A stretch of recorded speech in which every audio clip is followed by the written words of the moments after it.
What's up, gamers? It's Above, back with another video, this time with the Disgraced Grandmaster Nightfall guide. Similar to Glassway, this GM is new to Destiny 2 with Beyond Light, but as a reimagined version of the Omnigul Strike from D1. I come bearing good news. For those of you still recovering from the Glassway GM last week, I can safely say this Nightfall is the easiest Grandmaster of the season, and with the strats I'll be sharing with you today, you'll be breezing through it in no time. I ran through several GMs at reset testing various weapon loadouts and was pleasantly surprised to find that this GM doesn't actually lock you into one specific team comp or damage meta. There are obviously certain weapons that will optimize the GM better than others, but we had some very relaxed runs with 2 Anarchies and a Xenophage, 2 Cloud Strikes and a Div, 2 Izanagi's in a Div, and nothing really seemed to put you at a major disadvantage. From what we tested, 2 Izzies and a Div was the most efficient, but there is definitely flexibility this week. Our team comp consisted of the usual suspects, including a Well of Radiance Warlock with Phoenix Protocol, and a Banner Shield Titan with Ursa Furiosas. If you haven't caught on by now,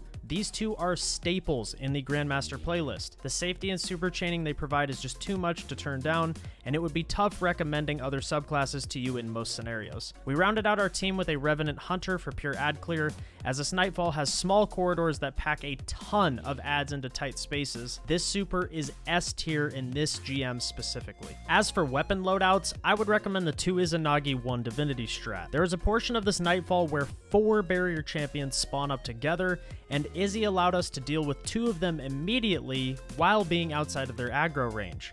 As I mentioned before, we tested several loadouts from start to finish in this GM, and the Barrier Knight encounter definitely gave us the most trouble. Our Hunter and Titan were the Izanagi and anti-barrier users, while our Warlock ran Divinity and an unstoppable hand cannon. We found this to be the most optimal, as the Warlock could tank more damage in a Rift while using Div, and the 2 Nagi users could handle the barriers if they didn't one-shot the champion right away. This defaulted our Warlock to the unstoppable role. All 3 of us ran machine guns for pure ad clear due to how ad dense this Nightfall is at times, and I would personally recommend that 2 players run the 7th Seraph Saw, as this weapon can deal with the heavy amount of arc shields and generate Warmind cells in the process. The other machine gun should be solar, as there are several solar shields throughout the GM, including the final boss, Navota. I actually changed up my mods quite a bit from last week, and ended up running Taking Charge with High Energy Fire. This is a perk that grants a 20% bonus to weapon damage when charged with light, and is great against champions. The 2 Nagis with High Energy Fire insta-kill barriers with Div applied. If you want to play safe,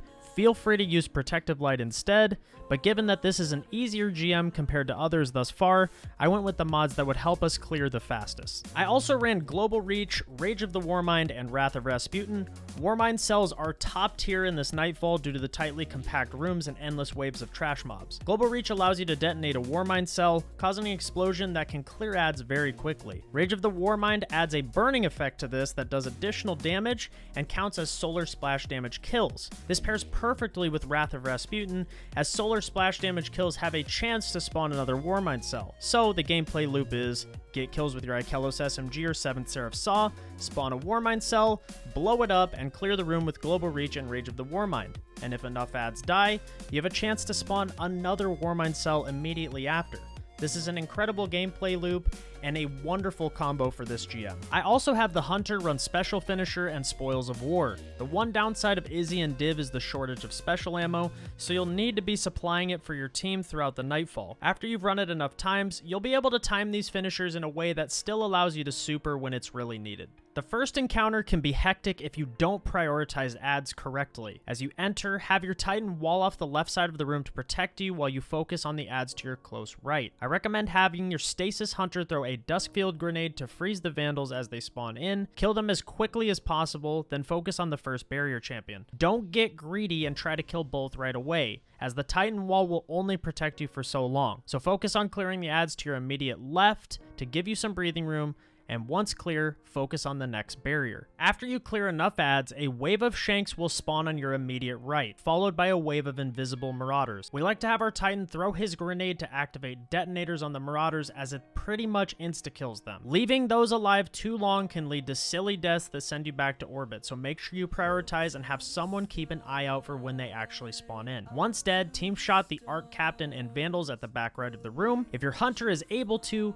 Try and freeze them, this makes it much easier to deal with. You're now free to push up the right side of the room where the vandals were. There's decent cover and high ground here and allows you to spawn trap the adds coming out of the door in front of you. After you've cleared everything, the door will open and another wave of adds with a barrier champion will spawn. Clear the room and move up the stairs. The next room will have a barrier champion and some basic adds. Once clear, pop a well behind the left side of the door leading outside. Your hunter will then pop the Revenant super shortly after and stand in the well to get the warlock their super back as it clears for you. You don't want to leave this room until the 3 major waves of adds have spawned and been killed. You'll be dealing with solar wizards, arc knights, and huge waves of adds, so be smart in your well. You're not going to be immune there, so make sure you're clearing adds, pop a banner shield if you need it, and chain those orbs as much as possible. The Shriekers will eventually open, so kill them when you have the chance. We then div the left barrier from the same position, followed by the right. This is where Izzy and Div really shines in this Nightfall. As I mentioned at the beginning of the video, this encounter can cause a ton of issues, but Izzy and Div make this really easy. We then push up the right side and pop another Revenant super, which pretty much clears all the adds and continuously freezes the last 2 barrier champions as you proceed to kill them. The next room is pretty simple, just a few barriers that you can finish for special ammo and spoils if you need it. This is followed by a public zone. You can sparrow through if you'd like, or just run if you're not as comfortable. The adds show as swords here, but they actually take damage like standard public zone enemies, so they're really not all that threatening. But either way, make your way to the garage door where you will begin to meet Navota for the first time. The biggest advice I can give in this hallway is to get the boss out of there as quickly as possible. You need to damage her enough to make her leave, otherwise she hangs around while you try to clear adds, and that's never a good recipe for success. Pop a well and banner to start damaging the boss safely.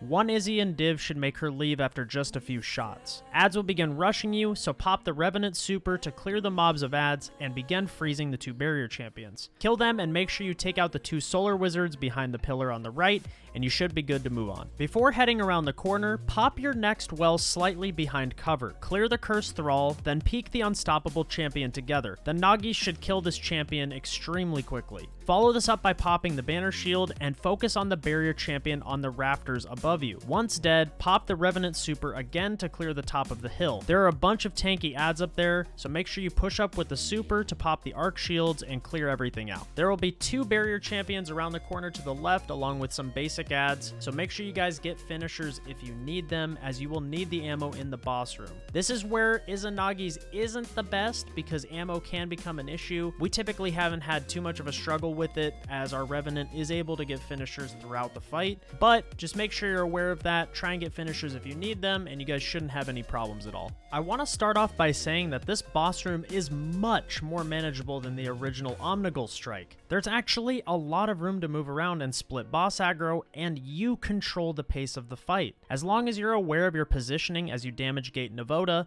it's actually a pretty relaxed boss room. We play at the top of the hill right where you enter. Begin clearing the acolytes in the ritual circle and walk down the hill slightly to start the boss fight. As you damage her, Thrall will start spawning until you damage her enough to leave the room. At this point, she's gone, and the first major wave of adds will spawn in on the left side of the boss's bridge. Pop a well near where you came in a spot where you can see under the bridge itself. Have your hunter throw a Duskfield grenade in the middle of the 2 add doors to trap the majority of the adds. There will be several Arc Knights that spawn up simultaneously, so use those machine guns to mow them down. Warmind cells are huge in this boss room. Once you've cleared the first major wave of adds, the boss will reappear on the bridge and you can begin damaging once again. The main thing to note is that the Thrall and Cursed Thrall will spawn throughout the damage phase, so keep your eyes out for them as it's easy to get caught off guard. These will spawn on the left side of the bridge and the bottom of the hill. Once the boss hits half health, an unstoppable champion will spawn in with a second major wave of adds. This will be in the exact same spot as the first wave. Pop your well near the bridge and throw your Revenant super at the door to control the wave as you deal with the unstoppable champion. Once dead, a normal ogre and another unstop ogre will spawn at the bottom of the hill. Feel free to take your time here to regen supers if needed.